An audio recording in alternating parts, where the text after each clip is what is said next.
Shio nagad. Zalagi aniwani skishi. Ane ha tu yedzu gayalena. Uwoduhi zalagi gawani histi. Asheno. Udohiyu udzosti. Adolekwasti. As a little kid, I always wondered what languages were spoken in these hills before colonization, but no one ever taught me Cherokee's still spoken here. Donald Trump's hero, Tohisgi, President Andrew Jackson, was responsible for the forced removal of indigenous people from this region. He banished them to Oklahoma in the middle of winter along the Trail of Tears.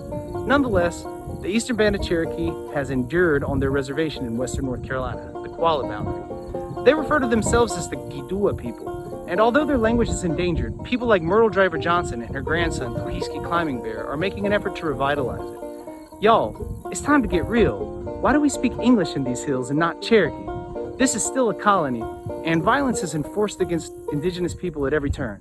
It's time to hear their side of the story.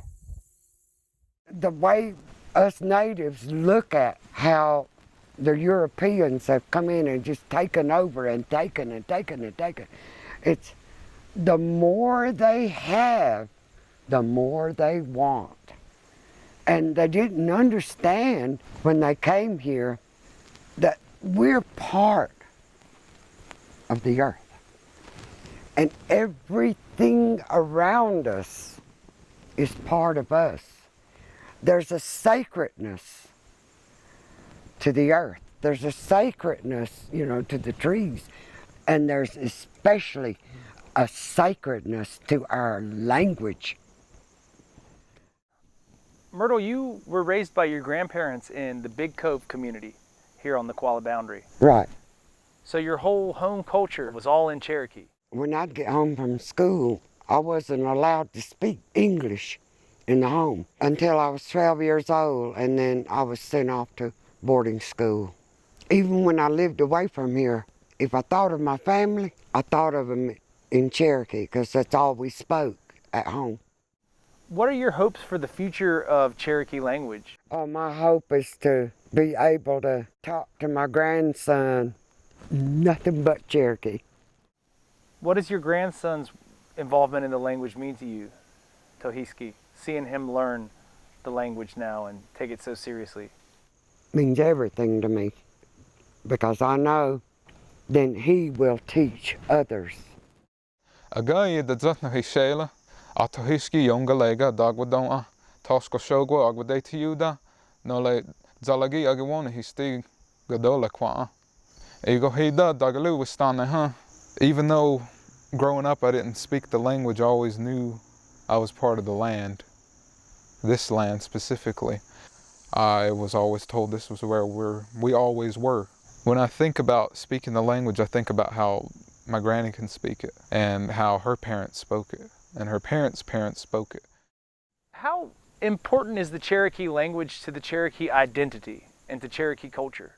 Knowing the language, everything about it, speaking it, reading it, writing it, that's our survival.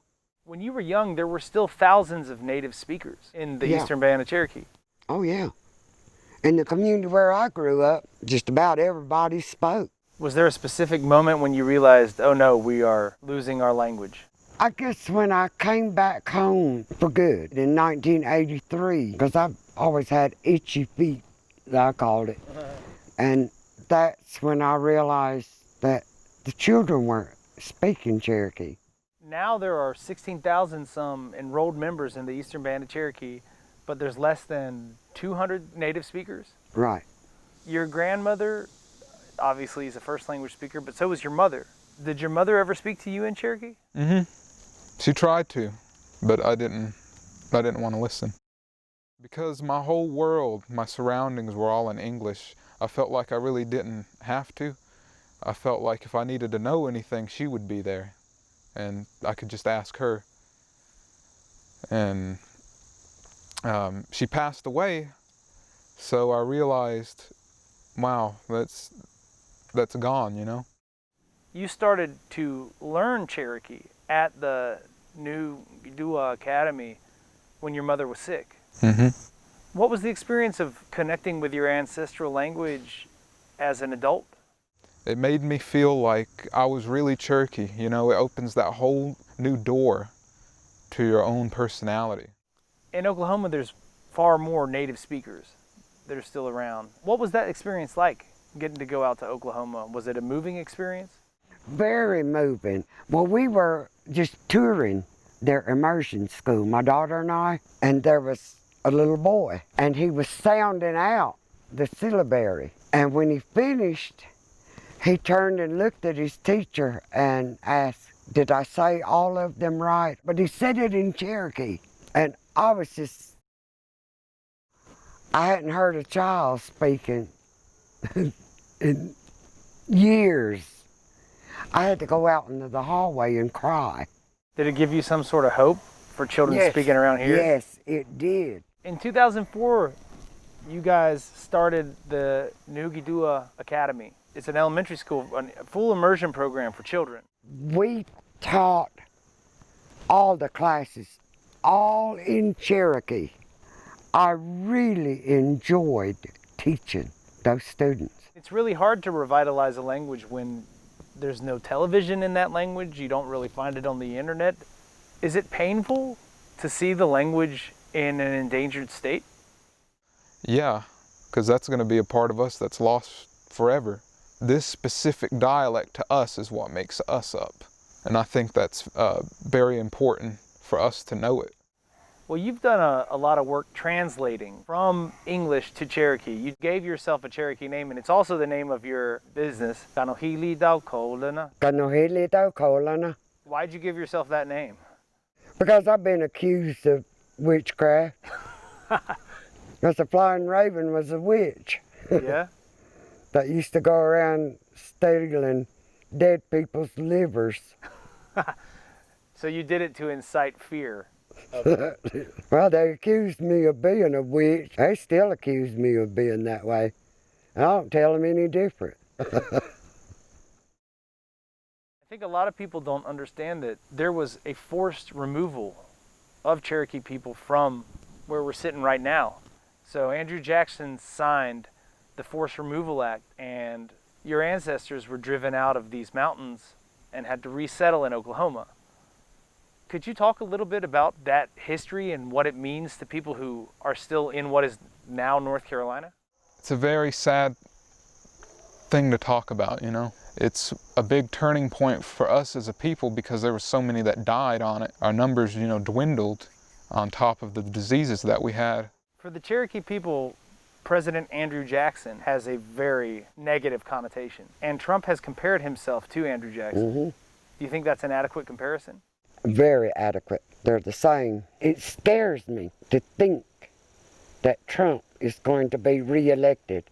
I believe if Trump wins, it will be devastating to the Native community, as it has been with the Dakota Access Pipeline. He signed the executive order to have it ran through, and that just proves to me that he don't care. He don't care about Indian people. Andrew Jackson, Donald Trump. Doesn't seem like all that much has changed since the 1830s.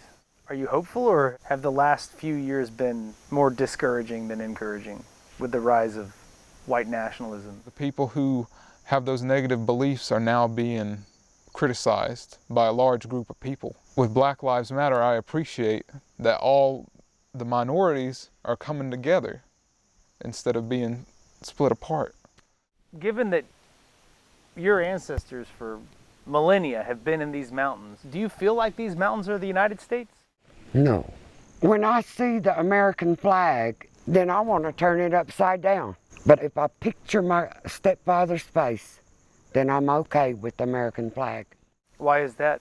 And, you know, he served his country that he was proud of, fought in World War II, but yet he fought for the government that killed thousands of our people. Do you consider yourself a North Carolinian? I think of myself as Gidua, and I'm here where I belong. There is a history of abuse by law enforcement towards Native Americans up here in the Qualla Boundary. Oh yeah, we experience it all the time.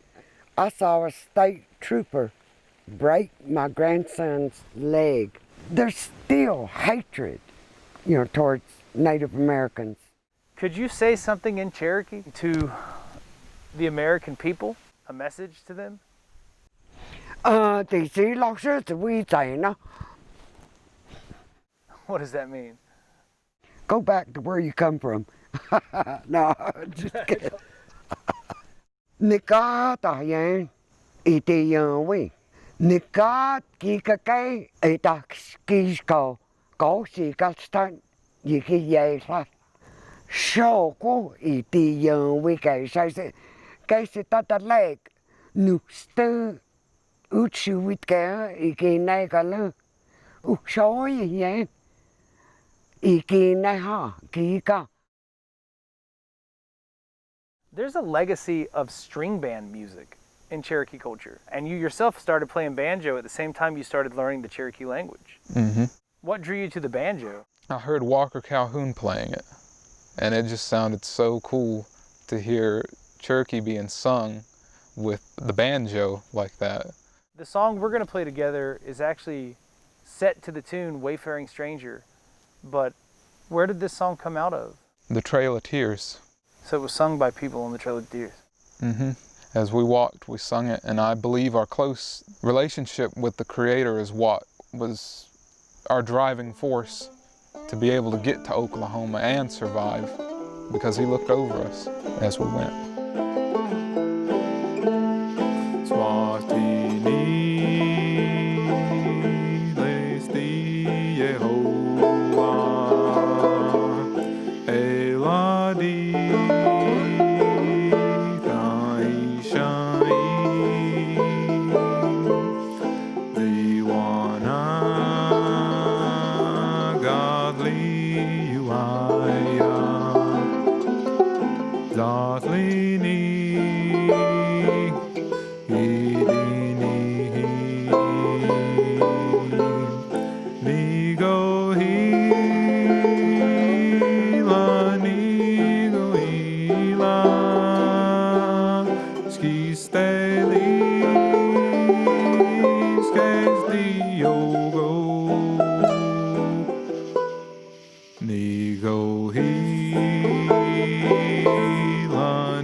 They sent them out west.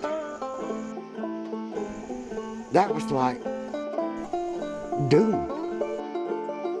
Because in our beliefs, everything that's really bad, you send it out to where it's dark, out to the west.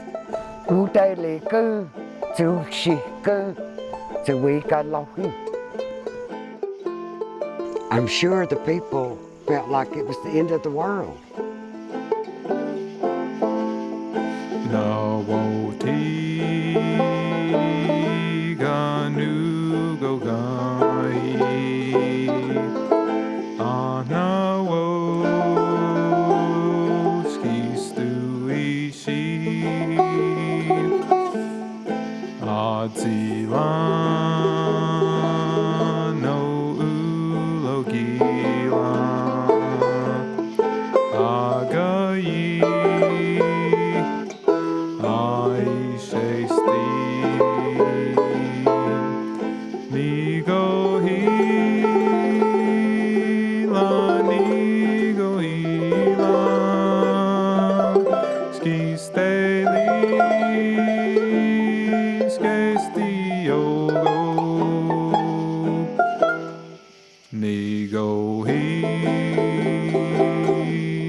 Hila.